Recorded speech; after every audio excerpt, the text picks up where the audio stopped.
प्रिय विद्यार्थियों, आज मैं आपके सामने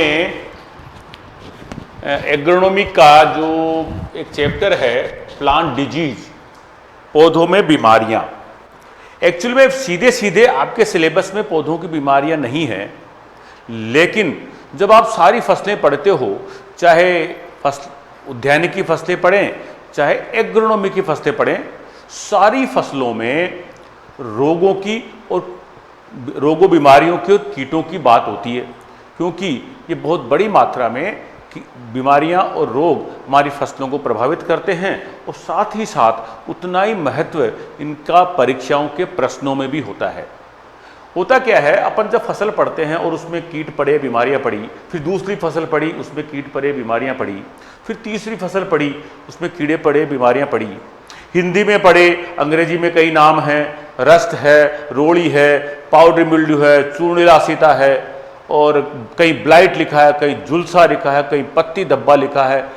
कई सारे जब नाम पढ़ते हैं तो हमें बड़ा कन्फ्यूजन सा होने लगता है कि ये कौन सी बीमारी है, क्या बीमारी है, और बच्चा बहुत कन्फ्यूज होने लगता है।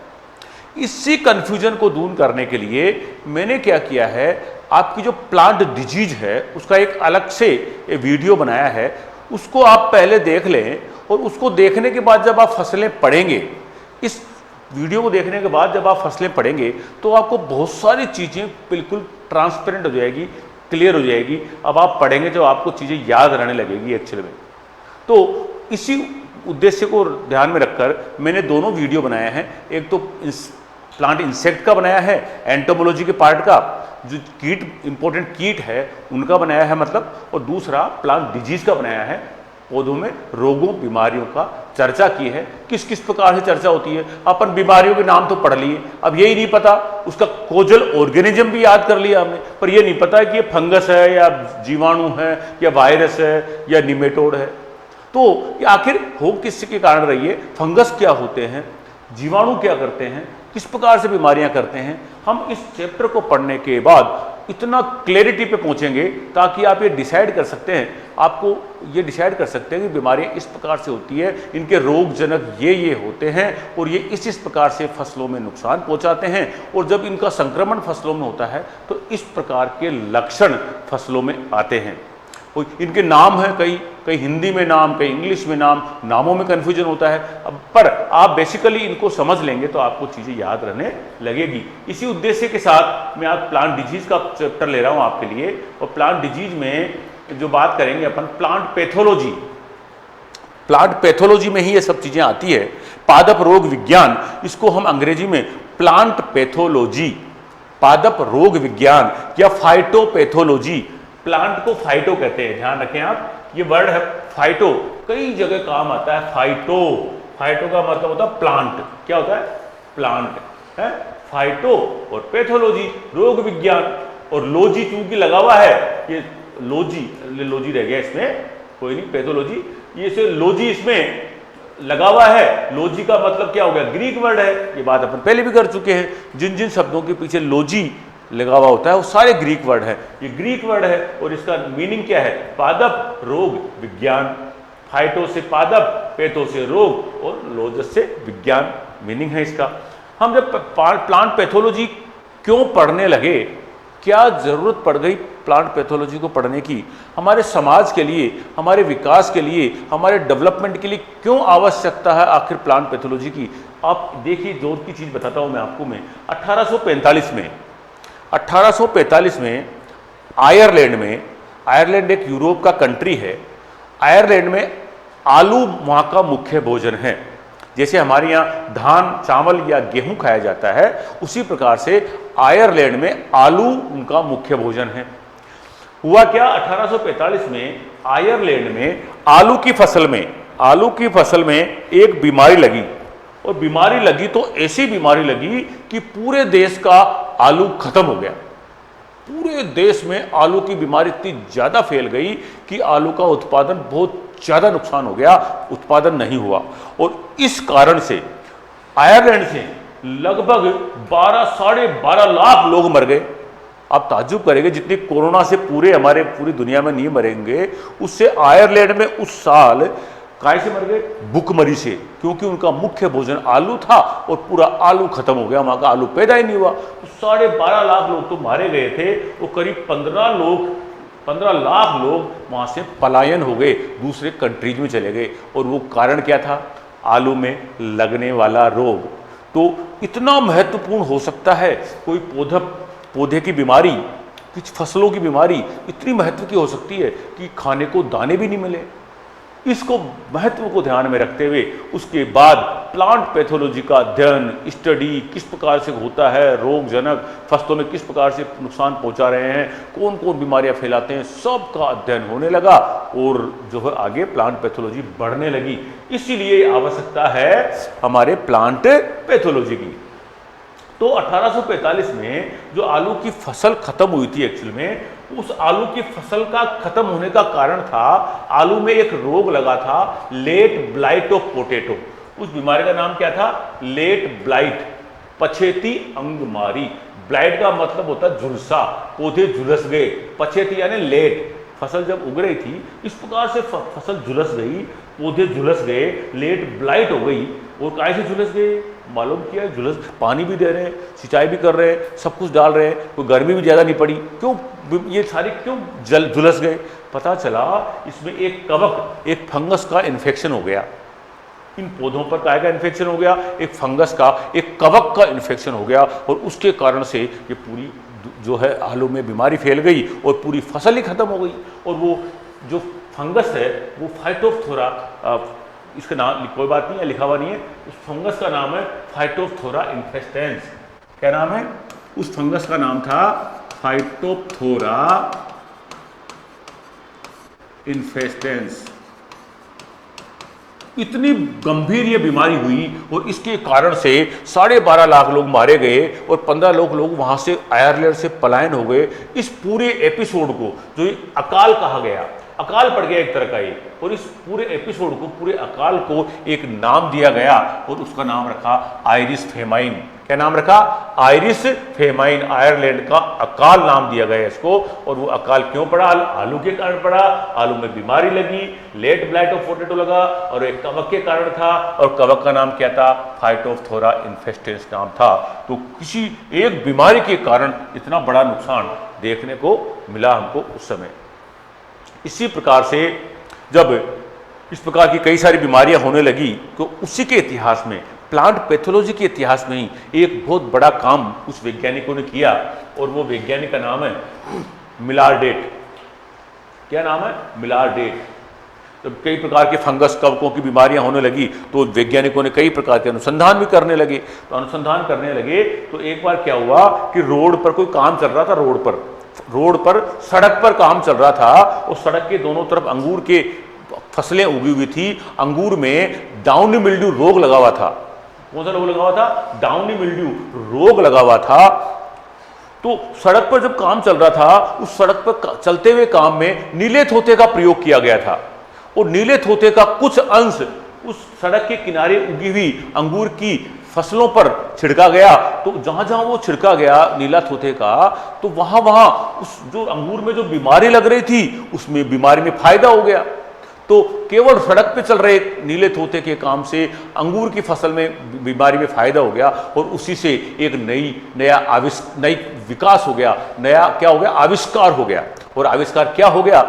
आविष्कार हो गया साहब, अंगूर की जो डाउनी मिल्ड्यू, एक मृदु रोमिल आसिता रोग होता है, डाउनी मिल्ड्यू होता है, उसमें कंट्रोल कर लिया गया। क्या कर लिया गया? इस रोग का कंट्रोल कर लिया गया। काहे से? एक बोर्डो मिश्रण से। नीला थोथा, चूना और पानी, इसका कोई रोड पर काम चल रहा था और बशर्ते ये एक संजोग की बात है कि अंगूर के पौधों पर इसका छिड़काव हो गया और उनमें अपने आप ही जब फायदा हुआ तो लोगों ने कहा यार फायदा कैसे हो गया? तो फायदा कैसे हो गया? तो देखा कि यहाँ पे काम चल रहा था, तो देखो आप, एक फंजीसाइड का आविष्कार हो गया, कवकनाशी का आविष्कार हो गया। कवकनाशी या फंजीसाइड कहें, उसका नाम था बोर्डो मिश्रण। क्या नाम था? बोर्डो मिश्रण। और यह आविष्कार किसने किया? मिलारडेट ने किया। कहां पे किया? फ्रांस में किया। कौन सी फसल में किया? अंगूर की फसल में किया। कब किया? 1885 में किया। अंगूर की फसल में कौन सा रोग था? डाउनी मिल्ड्यू था, मृदु रोमिल आसिता रोग था। और जो बोर्डो मिश्रण बनाया वो कैसे बनाया? नीला थोथा लिया, चूना लिया, पानी लिया, 4% नीला तोता, 4% चूना और 50% पानी। 4 4 सॉरी 4 4 40, 5 5 50, इस प्रकार से बनता है। यहाँ 5 5 है तो 5 कर दे, 5 तो नीला तोता, 5 चूना और 5 पानी। 5 50, 5 5 50 ये लिखा हुआ 5 5 50 का रेशियो में नीला तोता, चूना और पानी, इनको घोल के और छिड़काव कर दो तो ये नियंत्रण हो गया, बोर्डो मिश्रण बन गया। और फंजीसाइड का काम आज भी किया जा रहा है, बोर्डो मिश्रण को फंजीसाइड के रूप में आज भी प्रयोग किया जा रहा है। तो ये एक अनुसंधान था, एक नई खोज थी, किसके द्वारा? मिलार्डेट के द्वारा। नया प्रथम कवकनाशी था ये भी ध्यान रखें आप, दुनिया का, पूरे वर्ल्ड का फर्स्ट फंजीसाइड, प्रथम कवकनाशी। क्या नाम था? बोर्डो मिश्रण। किसने खोजा था? मिलार्डेट ने। कब खोजा था? 1885 में। इस प्रकार की अनुसंधान कार्य हुआ 1885 में। इसके बाद ऐसा ही जैसा आयरलैंड में बीमारी आई थी, वैसी ही बीमारी हमारे देश में भी एक आई थी। वो आई थी बंगाल में, वो आई थी धान की फसल में। और उस बीमारी का नाम क्या है भैया? Brown leaf spot. क्या नाम है? इस प्रकार से पत्तियों पर ब्राउन लीफ स्पॉट, धब्बे हो गए। और ये धब्बे हो गए किसके कारण से? एक फंगस के कारण। उस फंगस का कारण क्या था? हेलमिंथोस्पोरियम। यहाँ इसका नाम है, नहीं है, कोई बात नहीं, फसल में तो हमने पढ़ ही लिया पूरी। आपकी जब जो धान की फसल पड़ी है, हेलमिंथोस्पोरियम,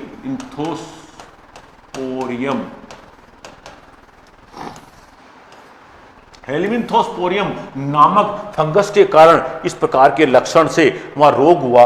धान की फसल में रोग लगा पश्चिम बंगाल में। कब लगा? 1943 में। चावल की फसल में या धान की फसल में एक ही बात है, इसको ब्राउन लीफ स्पॉट कहते हैं। और इसके कारण से बंगाल में चावल की फसल खत्म हो गई, चावल की उत्पादन बहुत कम हो गया 1943 में। और वहां पर भी वही अकाल की स्थिति हो गई बंगाल में भी, क्योंकि बंगाल का मुख्य भोजन आहार धान या चावल ही है। और इस प्रकार का जो एपिसोड हुआ, और हुआ किसके कारण से? एक फंगस के कारण, एक कवक के कारण। उसका नाम क्या था? हेलमिंथोस्पोरियम। क्या नाम था? हेलमिंथोस्पोरियम नामक कवक के कारण यह रोग हुआ और उसे पूरे धान की फसल खत्म हो गई। कब हुई? 1943 में। और इसका क्या नाम रखा गया? बंगाल फेमाइन, बंगाल का अकाल, बंगाल का दुर्भिक्ष, बंगाल फेमाइन। कब आया? 1943 में। ये हमारी प्लांट पैथोलॉजी की हिस्ट्री, इतिहास में ये घटनाएं हुई। इसके बाद पैथोलॉजी में कुछ चीजें हैं। फादर ऑफ प्लांट पैथोलॉजी, पादप रोग विज्ञान के पितामह। सबसे पहले पादप रोग विज्ञान पर अध्ययन जिसने किया वो थे एंटोन डी बेरी। वर्ल्ड की बात कर रहे हैं इसमें, पूरे वर्ल्ड में सबसे, दुनिया में सबसे पहले प्लांट पैथोलॉजी के बारे में बात करी वो थी एंटोन डी बेरी। कौन से वैज्ञानिक है? Anton de berry. और भारत में प्लांट पैथोलॉजी की बात करने वाले ईजे बटलर। इसलिए क्या हो गए? Father of Indian plant pathology. Bharat के पादप रोग विज्ञान के पितामह तो ईजे बटलर है, और वर्ल्ड के कौन है? एंटोन डी बेरी है। इसी के साथ चूंकि जितनी भी फसलों में बीमारियां होती है उसकी 90% बीमारियां कहां से होती है भैया? कवक से। कहां से होती है? कवकों से, फंगस से। क्या बोलते हैं? फंगस कहें, कवक कहें, उलण कहें, है? तो फंगस वो विज्ञान जिसमें कवकों के बारे में अध्ययन करते हैं, फंगस के बारे में अध्ययन करते हैं, उसको माइकोलॉजी कहते हैं। कवकों के अध्ययन जिसमें करते हैं क्या कहते हैं? माइकोलॉजी कहते हैं। और फादर ऑफ माइकोलॉजी थे पीए मिचेली। पीए माइचेली कहें, चाहे मिचेली कहें, माइकेली कहें, ये पीए मिचेली नामक वैज्ञानिक थे भैया, father of mycology. Father of plant pathology Anton de Bary. India के father of plant pathology E J Butler. Mycology एक वर्ड है, ऐसे ही एक वर्ड और है, यहाँ पे संदर्भ में कई बार पूछा जाता है। फाइकोलॉजी भी एक वर्ड होता है, इसको भी नोट कर लें आप। फाइकोलॉजी क्या होता है? फाइकोलॉजी होता है शैवालों के अध्ययन की विज्ञान को, वह विज्ञान जिसके अंदर शैवालों का, एल्गी का अध्ययन किया जाता है, उसको फाइकोलॉजी कहते हैं। फाइकोलॉजी और माइकोलॉजी, कवकों का अध्ययन करते हैं उसको माइकोलॉजी, और शैवालों का अध्ययन करते हैं उसको फाइकोलॉजी कहते हैं। और ये इसके बारे में चर्चा हम की। अब हम बात करेंगे पैथोलॉजी में कुछ शब्द काम आते हैं। पौधों में रोग फैलाने वाले रोगजनक, कुछ परजीवी पढ़े हमने, खरपतवारों में परजीवी पढ़े, परजीवी खरपतवार पढ़े थे, ध्यान हो तो आपको। परजीवी क्या होते हैं, ये मृतजीवी क्या होते हैं, ये परपोषी क्या होते हैं, ये जो होस्ट क्या होता है, या होस्ट उसका जो बीमारी फैलाने वाला पैथोजन क्या होता है, इन पर छोटी छोटी चर्चा करेंगे अपन। रोगजनक जो रोग फैलाने वाला है हमारे इस टाइम, कोरोना रोग फैलाने वाला कौन है, कोरोना का वायरस। कौन सा है, कोरोना का वायरस है जो रोग फैला रहा है, कोरोना फैला रहा है। इसी प्रकार से फसलों में रोग फैलाने वाले कौन होते हैं, या तो कवक होते हैं, या जीवाणु होते हैं, या वायरस होते हैं, या माइकोप्लाज्मा होता है, और एक और बच गया आपका निमेटोड होता है। 90% बीमारियां फसलों में कवकों से फैलाई जाती है। तो ये सब रोगजनक है। एक है परजीवी। ये परजीवी क्या होता है, ये तो है रोगजनक। मेरे शरीर में कोरोना हुआ तो वायरस के कारण हुआ। कौन सा वायरस, कोरोना वायरस, ठीक है। मेरे सिर में जू बैठी, जू, वो मेरे जू है, जू जो मेरे शरीर में सिर में लगी हुई है जू, और वो यहाँ पर से रस चूस रही है, सॉरी हमारा खून चूस रही है, वो मेरे शरीर पर क्या है, परजीवी है। भैंस के ऊपर जू का रहना परजीवी कहलाता है। क्या कहलाता है, जबकि भैंस के ऊपर कोई रोग एंथ्रेक्स रोग फैलाने वाला कारक जो है वो रोगजनक कहलाता है। तो रोगजनक में और परजीवी में अंतर है, समझ रहे हो बात को। तो परजीवी हो गई वो। कुछ ऐसे जीव होते हैं जो मृत पदार्थों से अपना भोजन लेते हैं, उनको मृतजीवी कहते हैं। जैसे गोबर में कोई जीव पनपते हैं, वो मृतजीवी कहलाते हैं। क्या कहलाते हैं, गोबर या मृत शरीरों में, या कोई पेड़ पौधे पड़े हुए मृत पड़े हैं, टूटे फूटे पड़े हुए हैं, उनके ऊपर कोई जीव पनप रहा है तो मृतजीवी कहलाएगा। क्या कहलाएगा, सेप्रोफाइट कहलाएगा। क्या कहलाएगा, मृतजीवी, सेप्रोफाइट है। मृत पदार्थों से अपना भोजन लेने वाले जीव सेप्रोफाइट या मृतजीवी कहलाते हैं। इसके बाद होस्ट या परपोषक, पोषक बोलते हैं इसको एक्चुअल में, ये परपोषी तो नहीं, ये हिंदी गलत लिख दी इसकी, इसको पोषक बोलेंगे, होस्ट। जैसे कोई जीव में, मनुष्य किसी आदमी के अंदर कोरोना वायरस फैला हुआ है, तो वो आदमी क्या हो गया, होस्ट हो गया। उसका क्या हो गया, वो आदमी तो हो गया होस्ट, और कोरोना जो वायरस है वो क्या, परजीवी। क्या हो गया, वो परजीवी हो गया। हम पहले भी पढ़ चुके हैं, सहजीवन, परजीवी, परभक्षी, इस कई जगह अलग अलग जगह शब्द काम आते हैं। उसी में एक वर्ड होता है सहजीवन। तो सहजीवन का एक सबसे बढ़िया एग्जाम्पल तो हमने राइजोबियम जीवाणु का पढ़ा है, जिसमें दलहनी फसलों की जड़ों में और राइजोबियम में सहजीवन होता है, दोनों एक दूसरे को लाभ पहुंचाते हैं। इसी प्रकार के सहजीवन प्रकृति में और भी पाए जाते हैं। इसी प्रकार के सहजीवन प्रकृति में और भी पाए जाते हैं। और एक उदाहरण है लाइकेन का, किससे पूछा जाता है कई बार, लाइकेन किसका सहजीवन है? तो लाइकेन में एक लाइकेन जो होता है एक्चुअल में एक कवक और शैवाल का सहजीवन है। कवक का और शैवाल का सहजीवन है लाइकेन। ऐसे ही एक सहजीवन होता है माइकोराइजा, नाम सुना होगा माइकोराइजा। और ये माइकोराइजा में क्या होता है, जो बड़े बड़े ट्री, वृक्ष, पेड़ होते हैं, उनकी जड़ों में जो है एक कवक रहता है और वो भी सहजीवन करता है। इसको माइकोराइजा कहते हैं। कुछ लाभदायक कवक होते हैं जो जड़ों के साथ रहते हैं। लाभदायक कवक होते हैं जो जड़ों के साथ रहते हैं, उनको क्या कहते हैं, माइकोराइजा कहते हैं। तो एक तो लाइकेन देखा सहजीवन, और एक देखा हमने माइकोराइजा, हमने सहजीवन देखा।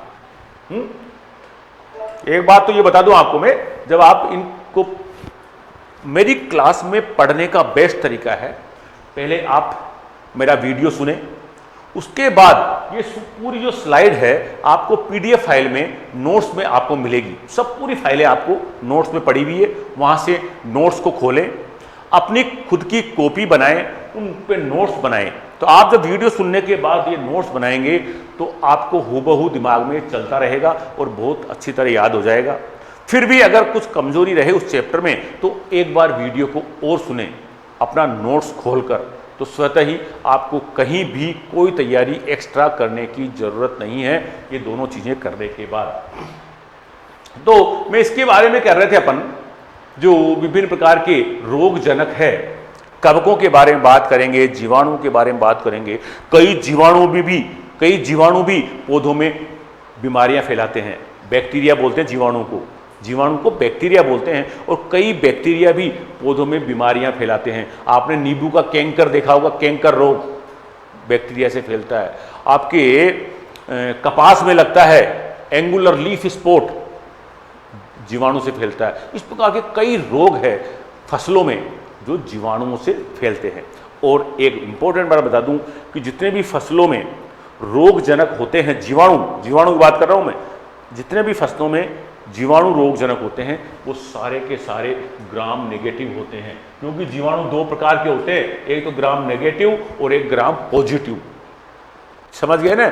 उसका एक अलग तरीका है, रंग में डालकर देखते हैं। तो हम यही बात करेंगे कि रोग फैलाने वाले जीवाणु जो होते हैं कौन से होते हैं? ग्राम नेगेटिव होते हैं, क्योंकि या तो ज़ैंथोमोनास फैलाता है फसलों में रोग, या इरविनिया या सूडोमोनास, ये तीन तो ग्रुप है जो फसलों में रोग फैलाते हैं जीवाणु।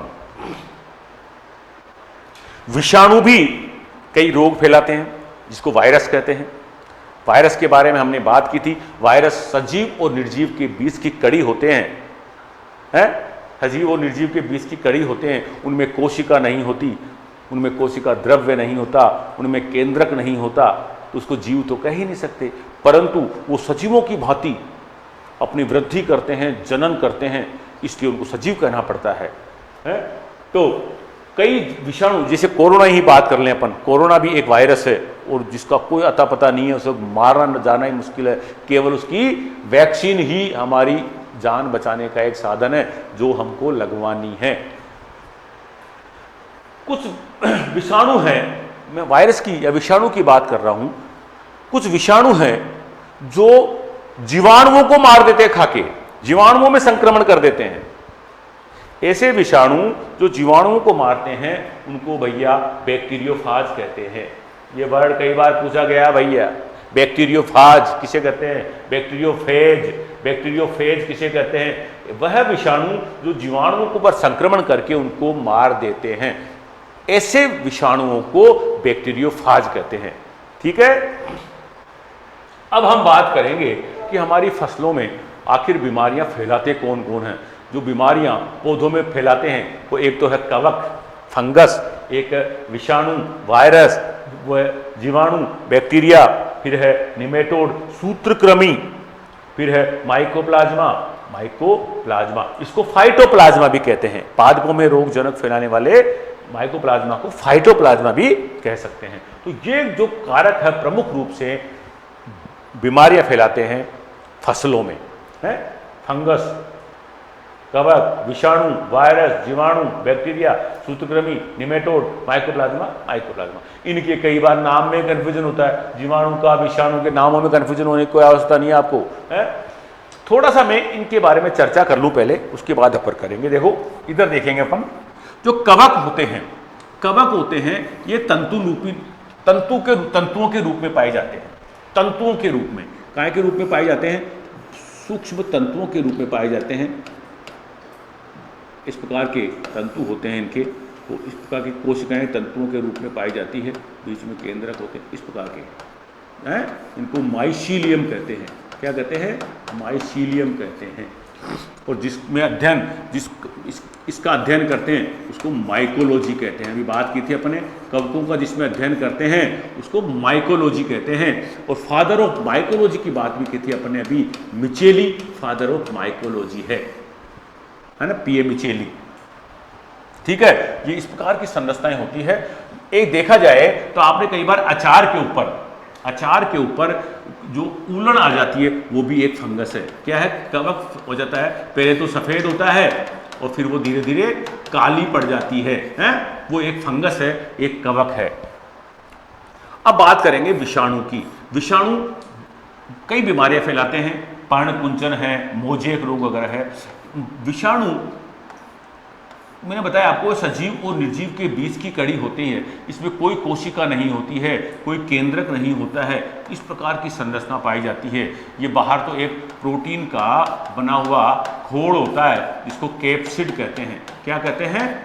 कैप्सिड कहते हैं, और एक जो है इसके बीच में अंदर एक न्यूक्लिक एसिड होता है, वो या तो आरएनए होगा या डीएनए होगा, एक ही होता है, दोनों नहीं होते हैं। जबकि सजीवों की पहचान होती है कि उनमें आरएनए डीएनए दोनों पाए जाते हैं, लेकिन वायरस में एक ही पाया जाता है, या तो आरएनए और या डीएनए।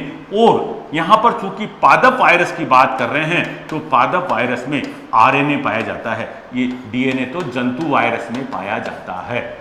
ठीक है, पादप वायरस में तो आरएनए पाया जाता है, जबकि जंतु वायरस में डीएनए पाया जाता है। यह भी क्वेश्चन कई बार पूछ लिया जाता है, जंतुओं में संक्रमण फैलाने वाले वायरस में क्या पाया जाता है, आरएनए या डीएनए। तो इस प्रकार की संरचना होती है वायरस की या विषाणु की। अब बात करते हैं हम जीवाणु की। क्या बात करते हैं हम? जीवाणु की बात करते हैं। देखो, जीवाणु की संरचना भी पूरा विकसित जीव तो नहीं होते हैं वो, पर इनकी जो बाहर की भित्ति होती है वो म्यूकोपेप्टाइड की बनी होती है। एक तो ये बता दूं आपको, कोशिका भित्ति होती है इसके अंदर, कोशिका भित्ति होती है। आपको ये भी बता दूं मैं आपको, कोशिका भित्ति केवल पादपों में पाई जाती है, जंतुओं में नहीं पाई जाती है। और इसमें भी कोशिका भित्ति पाई जाती है, इसलिए जीवाणुओं का अध्ययन पादपों में किया जाता है, जंतुओं में नहीं। ध्यान से सुन लेना मेरी बात को।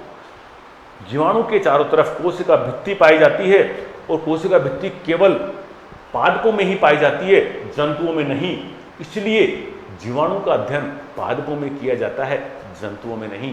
जीवाणु का अध्ययन बोटनी में किया जाता है, जूलॉजी में नहीं।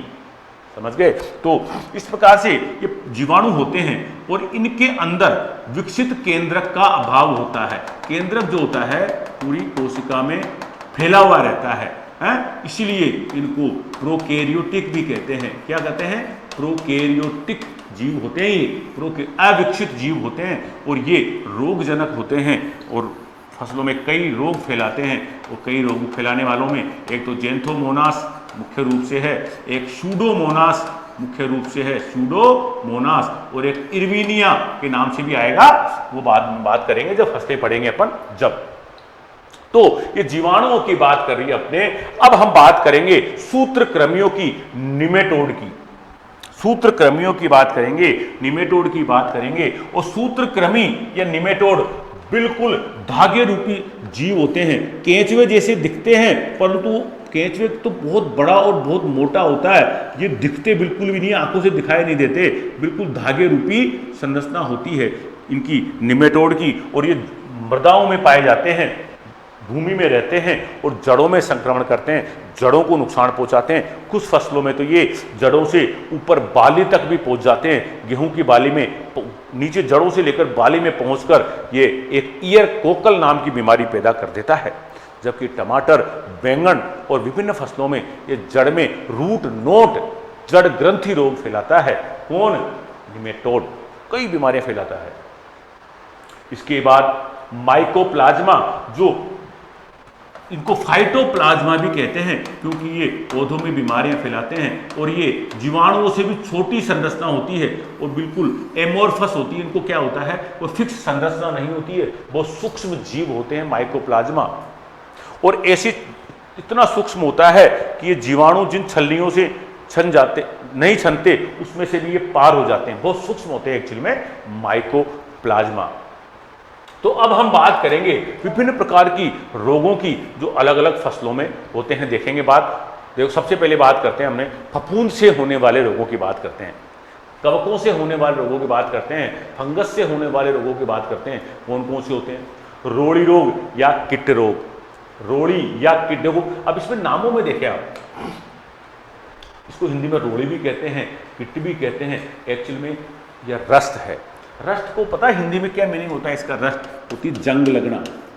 कभी लोहे के ऊपर देखा आपने? किसी भी लोहे को बरसात में खुले में हवा में रहता है तो उसके ऊपर जंग आ जाती है, अगर हाथ फिराओगे तो ऐसे दानेदार संरचना होती है, उसको कहते हैं रस्ट।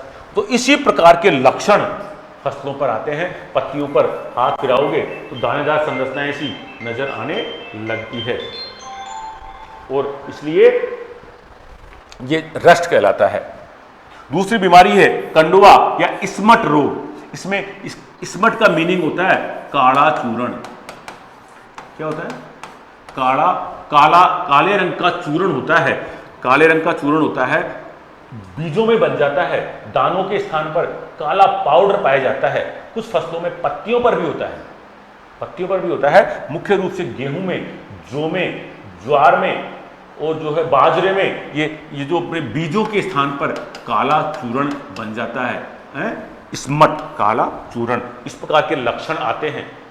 हालांकि इन सारी बीमारियों को हम फसलों में पढ़ चुके हैं और आपको जब फसलों को देखेंगे आप तो सारी मिलेगी। यहां मैं केवल एक साथ लेने के लिए ताकि तुलनात्मक रूप से आपको बीमारियों के बारे में पता पड़ सके। तीसरा है छाछिया। देखो नाम क्या है, छाछ है, चूर्णिल आसिता, पाउडरी मिल्ड्यू, इसको पाउडरी मिल्ड्यू भी कहते हैं और छाछिया भी कहते हैं। पाउडरी मिल्ड्यू तो छाछ से छाछिया बना है। छाछ को आप किसी छत पर, पक्की छत हो, कोई अच्छा फर्श हो, वहां पर छाछ को आप धूप में किसी छत पर डाल दो छाछ को, तो थोड़े सूखने के बाद वो पता क्या होती है, चक्कते से बन जाते हैं छत के ऊपर छाछ के। तो इसलिए उसी प्रकार की पत्तियों पर लक्षण नजर आते हैं और पाउडर, सफेद पाउडर पत्तियों पर नजर आता है, इसलिए इसको चूर्णिल आसिता या पाउडरी मिल्ड्यू या छाछिया रोग कहते हैं और कवक से फैलाया जाता है। कई फसलों में पढ़ेंगे हम। डाउन मिल्ड्यू, मृदु रोमिल आसिता, मृदु रोमिल बहुत ही नाजुक रोम उग जाते हैं। कहां? डाउनी, पत्तियों की निचली सतह पर, पत्तियों की निचली सतह पर छोटे छोटे कोमल रोम से उग जाते हैं।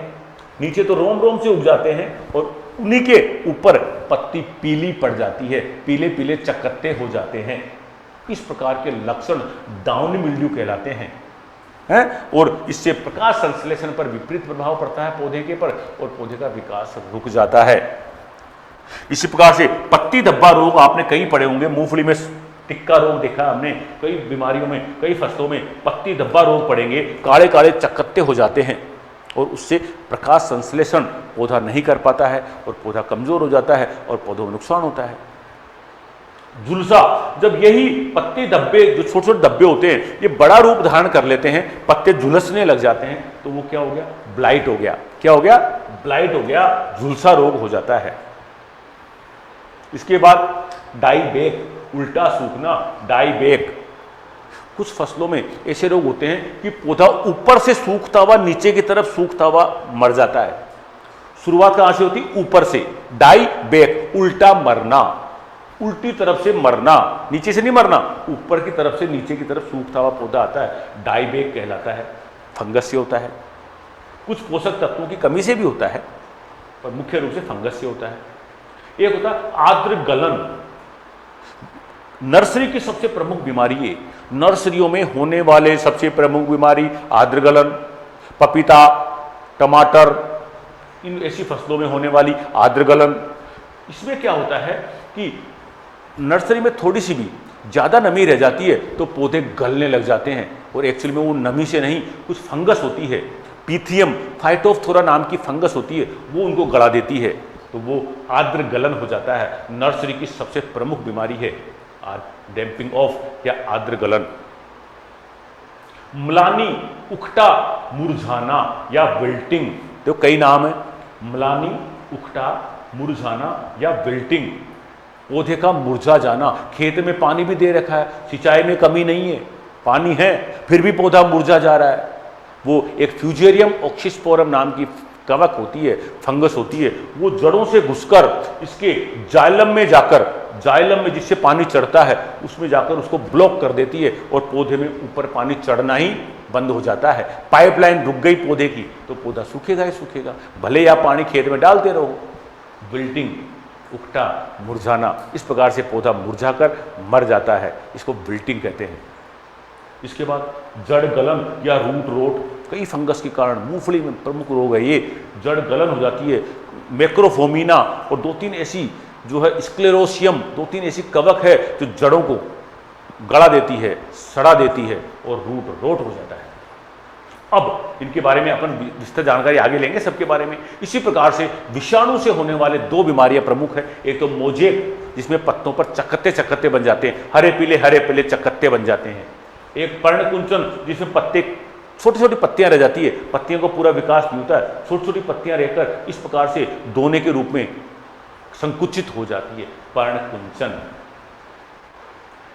अब देखेंगे अपन जीवाणु से होने वाले रोग। जीवाणु से होने वाले रोगों की एक सबसे बड़ी इंपॉर्टेंट बात ये याद रख लें, तैयार कर लें, रट लें। जीवाणु से जितने भी रोग होते हैं जिनमें पत्ती धब्बे हों, विगलन हो, चाहे कैंकर हो, उसमें क्या होता है, वाटर सोक्ड धब्बे होते हैं।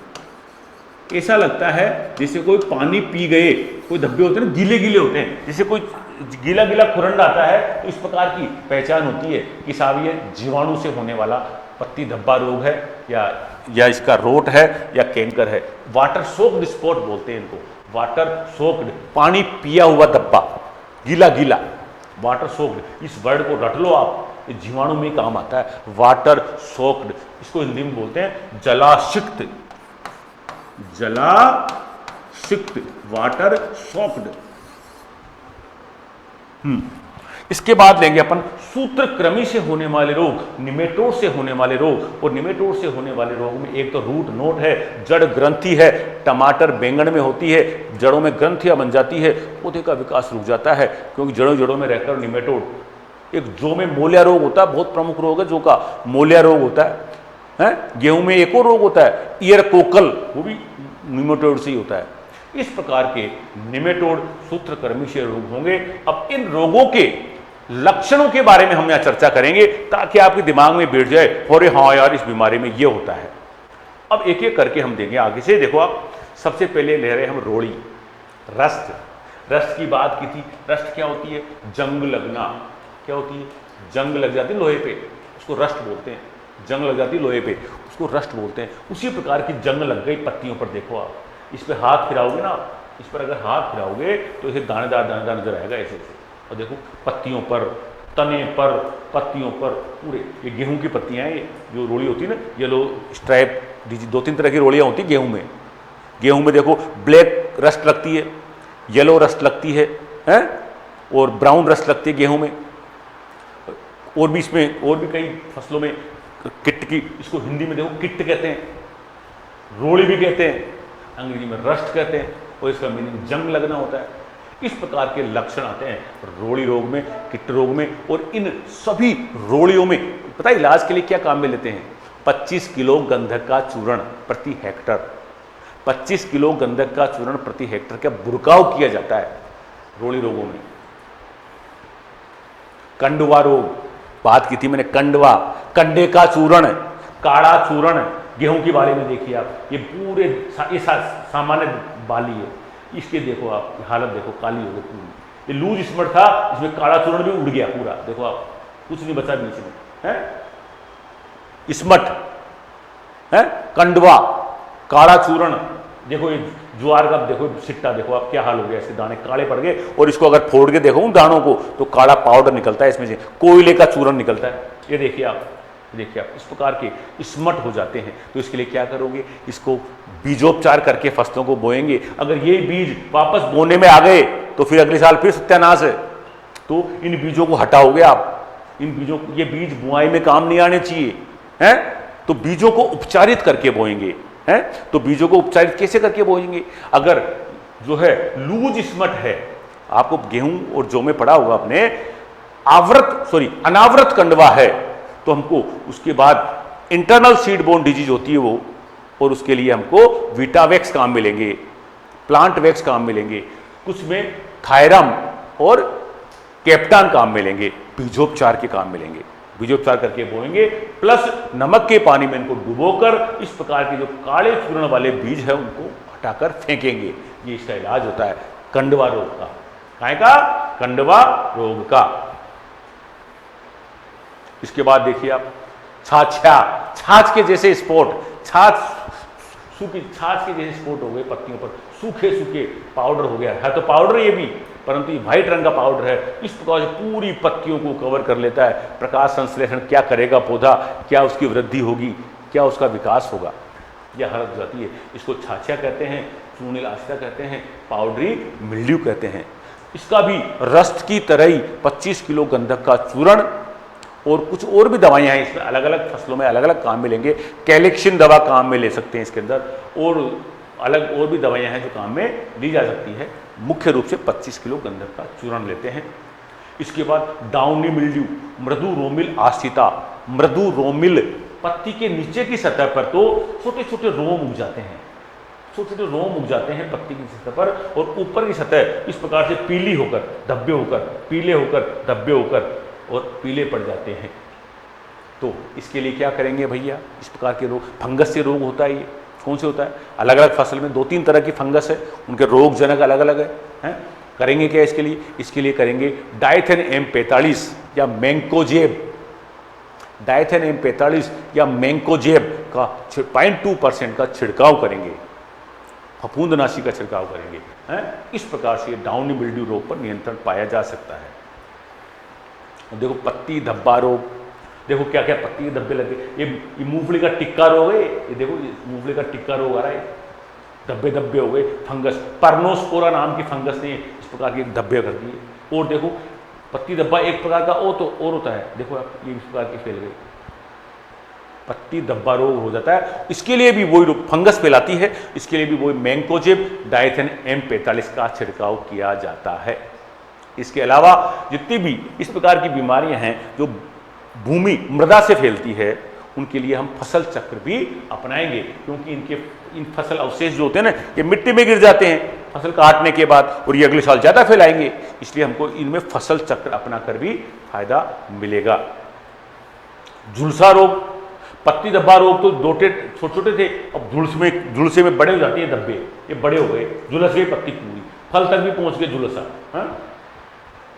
देखो ये झुलसा भी 2 तरह का होता है, एक होता है झुलसा अल्टरनेरिया, ये अल्टरनेरिया नामक फंगस से फैलाया गया है। अल्टरनेरिया नामक फंगस से फैलाए गए झुलसे में इस प्रकार की रिंग पाई जाती है, जलेबी की जैसी। अंदर इसको देखोगे ना आप, ध्यान से देखोगे तो जलेबी की जैसी रिंग मिलेगी इसमें, और वही इनके लिए भी डाइथेन M45 या मैंकोजेब का छिड़काव किया जाता है, फसल चक्र अपनाया जाता है और बचाव किया जाता है फसलों को इस फंगस की बीमारी से। डाईबैक, इस प्रकार के लक्षण आते हैं डाईबैक में, पूरा पौधा ऊपर से सूखकर मरने लगता है, डाईबैक, उल्टा सूखा या डाईबैक।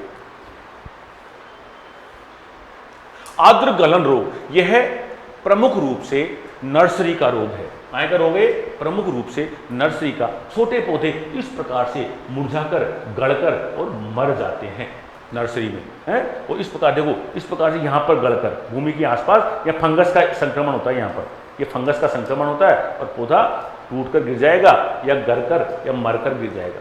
और इसमें 2-3 फंगस होती है, मैक्रोफोमिना है, पीथियम है, फाइटोफ्थोरा है। ये नमी में ज़्यादा, थोड़ी सी भी ज़्यादा नमी रहती है तो ज़्यादा पनपती है, नमी ज़्यादा रहने पर। और नर्सरी का सबसे प्रमुख रोग है डैम्पिंग ऑफ। पपीता में भी बहुत ज़्यादा होता है, पपीता का दुश्मन है डैम्पिंग ऑफ, क्योंकि थोड़ा सा पानी भरने लगता है और उसके तने के जो भूमि होती है, जहाँ ये होता है ना बुट्टी और जहाँ मिलती है, यहाँ पे इस प्रकार से गलने लगता है। इसको कोलर रोट या रूट रोड भी ना, फिर आगे बढ़ने लग जाता नहीं पपीता में, तो कोलर रोड हो जाएगा, फिर रूट रोड हो जाएगा, फिर स्टेम रोड हो जाएगा, पूरा सड़ जाएगा फिर पौधा।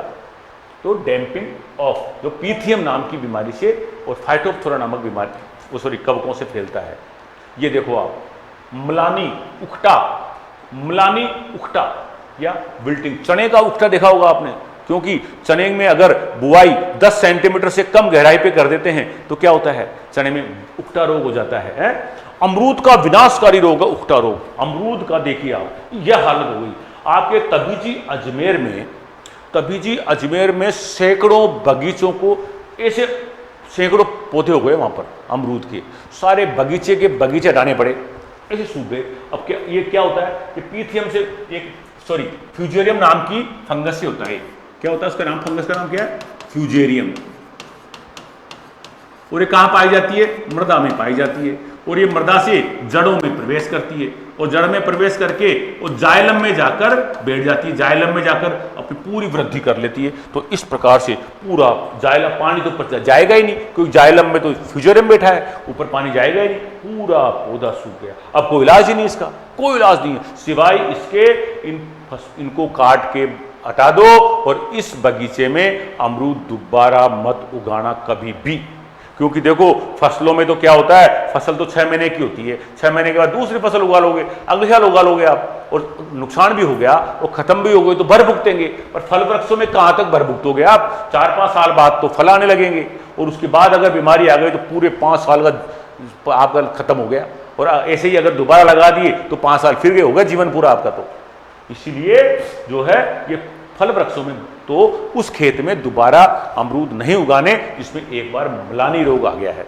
फ्यूजेरियम नाम की फंगस का यह विनाशकारी रोग है अमरूद का, जो कि अजमेर में पुष्कर के आसपास इलाकों में पाया गया है। चने में भी खूब ज्यादा लगता है उकठा रोग, चने में देखो ये रोग जाती है, पौधा सूख जाता है इस प्रकार से।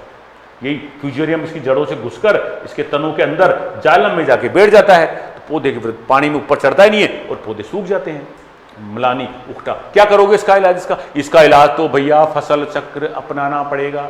उस खेत में उस फसल को मत बो, 1-2 साल दूसरी फसल बोलो, उसके बाद बो सकते हो आप। जीरे में खूब होता है उकठा रोग, खतरनाक होता है। जीरो जीवरो बेरी रे मत बाबा म्हारा परण्या जीरो, ये गाना बनाए इसलिए है। इसमें क्या होता है, किसान की जो वाइफ होती है, किसान की वाइफ अपने हस्बैंड से अनुरोध करती है, अरे जीरो जीवरो मत बो मेरे, अरे पतिदेव इस खेत में जीरे को मत बो, ये मेरे जीव का दुश्मन है, क्योंकि जीरे में सबसे ज्यादा बीमारियां लगती है। अब किसान तो बो के चल जाता है, फिर सारी उसको देखभाल किसको करनी पड़ती है, उसकी वाइफ को करनी पड़ती है। इसलिए वो अनुरोध करती है कि इसमें बीमारियां ज्यादा लगती है, इसलिए इसको मत बो। क्योंकि जीरे में उकठा भी आता है, झुलसा भी आता है, और उकठा में कीड़े भी, एफिड भी लगता है, रस चूसने वाले कीड़े भी लगते हैं। इस कारण से जीरे में बीमारियां, कीड़े ज्यादा लगने के कारण ये गाना बना है। अगली लेंगे अपन म्लानी और उकठा के बाद जड़ विगलन, रूट रोट होता है। पपीता में देखो रूट रोट होता है, खतरनाक तरीके से तना गल जाता है, गिर जाता है। ये भी फंगस के कारण फैलता है, और ये भी फाइटोफ्थोरा और फीथियम नाम की, पीथियम मैक्रोफोमिना, कई सारी फफूंदे हैं जो जड़ में होने वाले रोगों को फैलाती है। अब आ गई वायरस की बीमारियों पर। देखिए आप, वायरस की बीमारियों में 2 मुख्य लक्षण है, मोजेक, पीले पीले चकत्ते हो जाना, हरे पीले, और पर्णकुंचन, इस प्रकार की पत्तियों का संकुचित होकर छोटा छोटा कन्वर्ट हो जाना। कैसा देखो, इस दोने की तरफ हो गई पत्तियां, देखो छोटी छोटी हो गई, दोने की तरफ मुड़ के, और ऐसे मुड़ के सारी पत्तियां ऐसी हो गई। अब आपको बताएं, वायरस न तो सजीव है न निर्जीव है, सजीव और निर्जीव के बीच की कड़ी है। इसको मार सकते नहीं है, इसका कोई इलाज होता नहीं है, इससे तो बचाव के तरीके अपनाने पड़ेंगे। जो ही किसी खेत में ये मोजेक या पर्णकुंचन रोग दिखे, प्रारंभिक अवस्था पर ही उन पौधों को उखाड़कर मिट्टी में दबा देना चाहिए। और अगर कुछ फसलों खेत में आ गया है तो आपको उन पौधों से दूसरे पौधों में नहीं फैले, इसके लिए कीटनाशी का स्प्रे करना पड़ता है। इसका कोई इलाज नहीं है वायरस का, कीटनाशी का स्प्रे करना पड़ेगा ताकि वो बीमारी ज्यादा नहीं फैले। और कीटनाशी कौन सी? डाइमेथोएट मिथाइल डेमेटोन, जो सिस्टेमिक होती है, पौधे के शरीर में चल जाती है, और वो फिर जब कीड़े रस चूसने वाले आते हैं तो उनको चूसकर मर जाते हैं, ताकि वो दूसरे पौधों में बीमारी नहीं फैलाए। इस प्रकार की बीमारियां होती है विषाणु की। अब करेंगे अपन बात जीवाणु से होने वाले रोगों की। और जीवाणु से होने वाले रोगों में मैंने बताया था आपको एक इंपॉर्टेंट टर्म जो बताई थी, वो देख लिया आप, वाटर सोक्ड स्पॉट, जलासिक्त धब्बे, गीले गीले धब्बे, इसकी सबसे बड़ी पहचान है गीले गीले धब्बे। काहे कि जीवाणु से होने वाले धब्बों में सबसे बड़ी पहचान है। नींबू में भी जब ये कैंकर इस प्रकार के होते हैं तो शुरुआत में ये गीले गीले होते हैं, बाद में खुरंड आ जाते हैं नींबू के ऊपर कैंकर रोग में है। तो इस प्रकार के लक्षण जो आते हैं वो जीवाणु के रोगों के होते हैं, पत्ती धब्बा रोग और कैंकर रोगों से होने वाले। अब बात करेंगे हम सूत्रकृमियों की। सूत्रकृमि, इसमें सूत्रकृमि का डायग्राम तो नहीं बता रखा है, पर सूत्रकृमि बताया था आपको मैंने, इसकी एग्रोनॉमी की जो फसलें हैं उसमें कई जगह बताया है। सूत्रकृमि की संरचना बता रखी है, धागे के रूप में, बिल्कुल पतले धागे, हम आंखों से उनको देख भी नहीं सकते, इतने पतले धागे रूपी जीव होते हैं जो मिट्टी में रहते हैं। और मिट्टी में जड़ों में इस प्रकार की, देखो आप, जड़ ग्रंथि रोग टमाटर में है, बैंगन में, ये इस प्रकार की ग्रंथियाँ कर दी, गांठें गांठें बना दी, गांठें लटक गई, ये गांठें लटक गई, इन गांठों के अंदर ये बैठा है भैया, निमेटोड बैठा है, और भैया पौधे के पूरे पोषक तत्वों को ये खा जाते हैं, पौधे को कमज़ोर बना देते हैं, पौधा सूख जाता है। जड़ ग्रंथि रोग, इसी प्रकार से मोलिया रोग में भी देखो आप, जड़ों की हालत मोलिया रोग में भी होता है देखो। और ये क्या करता है, ये जड़ ग्रंथि निमेटोड समूह में रहता है, जो एक साथ कहीं पे कॉलोनी बना ली, पूरे पौधों को खत्म कर देगा वहां पे। और कुछ फसलों में तो ये जो है जड़ों से लेकर ऊपर बाली तक पहुंच जाता है। मोलिया रोग, सॉरी मोलिया काहे को, वो ईयर कोकल, खोखली बाली जो गेहूं में लगती है, ऊपर तक पहुंच जाता है और वो भी बीमारी पैदा करता है। इस प्रकार के निमेटोड के रोग होते हैं ये।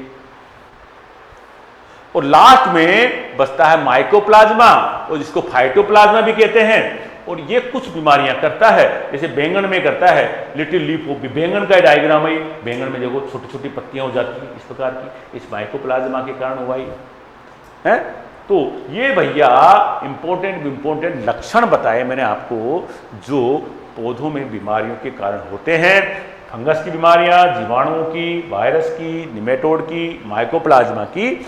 इसको पढ़ने के बाद आपको थोड़ा सा सहज लगेगा, जब आप फसलें पढ़ेंगे तो बीमारियां पढ़ने में। इसी प्रकार से मैंने एक कीटों का भी वीडियो बनाया है, उसको भी अवश्य देखें आप। उसमें क्या है, सारे इंपॉर्टेंट कीट है, उससे भी आपको क्लियर होगा कीटों का चैप्टर। चलो, थैंक यू।